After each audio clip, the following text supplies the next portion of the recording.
Hi everyone, welcome. My name is Esther from EkhartYoga.com, and I'd like to take you through the 5 movements of the spine.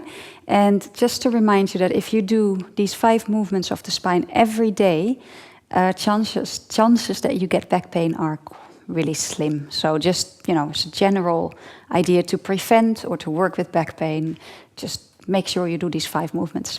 Okay, I'd like to start with the extension of the spine, so the lengthening, so there's space between, and we'll do that with an upward salute. So on an inhale, press your feet down, bring your arms up, and just lengthen. The tail reaches long down, and you reach up through the arms. You can have your hands apart, you don't need to have them touch. And your toes spread, and you're just lengthening, you're just imagining space between all the different vertebrae. And that's also mostly, I suppose, after doing a whole yoga class, that's what makes you feel good, that you've created space between the vertebrae. I mean, there's a lot more going on than that, but that's at least one of the main things. So this is extension, inhale.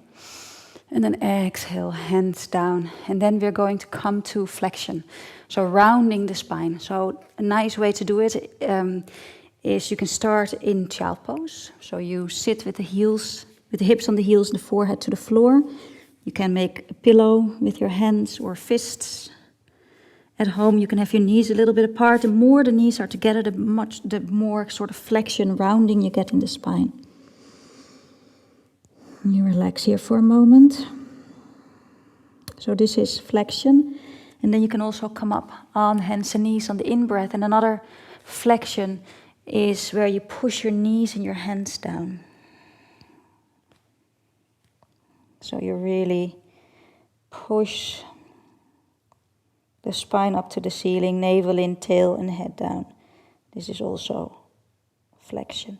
And then the extension that moves into back bending. So then you can come into cow pose. So you come into the different option where you let your belly sink and your chest lifts. Your head is just comfortable. Your neck is comfortable. And then this is the back bending part, so you bend back.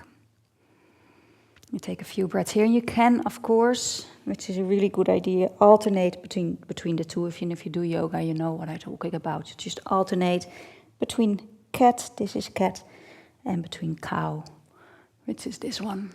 Okay, so then we've done the extension, the flexion, and the back bending. And the next one is twist. So a simple twist can be sitting cross-legged, or if cross-legged doesn't work for you, sitting on the knees, maybe even sitting on a chair if your body doesn't allow you to do this. And basically it's about twisting the spine. So you can place your right hand behind you, your left hand on the right knee, inhale, find length, and exhale, twist over to the right. And the twist supposed to be happening more in the mid-upper back. So keep it relaxed through the upper back, a little bit your navel in and up for support. Make sure you don't feel any strain in the lower back. Make it happen in the mid-upper back. And you can come back to center and you can twist the other direction. So this is the twisting, the fourth movement of the spine. So it doesn't matter what kind of twist you do. You can do this twist, you can do this twist.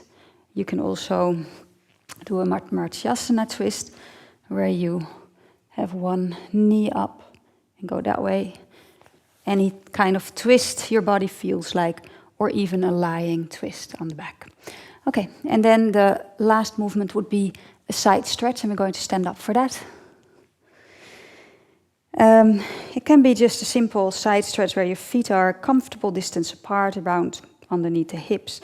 You inhale, you grab your right wrist, and then you take the body over to the left, really keeping weight in both feet. So there's stability, a lot of stability in the lower body, so that the upper body can stretch freely. You can come up and then take the side stretch to the other side and come up, and you can repeat that a few times. Or you can do a triangle pose if you're more into your yoga practice. This is also a stretch for the side, but I would do then both. And even having your arm over the head gives a bit more side stretch. And you can take this to the other side as well. Okay, so then we've done all of them, all 5 movements. The lengthening, the flexion, the rounding of the back, the arching of the back, the twist, and the side stretch. And then it's always good to sort of end with extension again, with the lengthening.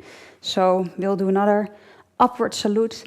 And the other thing you can do instead of upward salute, this is what we did the first pose, is a downward dog with the knees bent for most people. So you can really work on lengthening the spine, creating space between the vertebrae.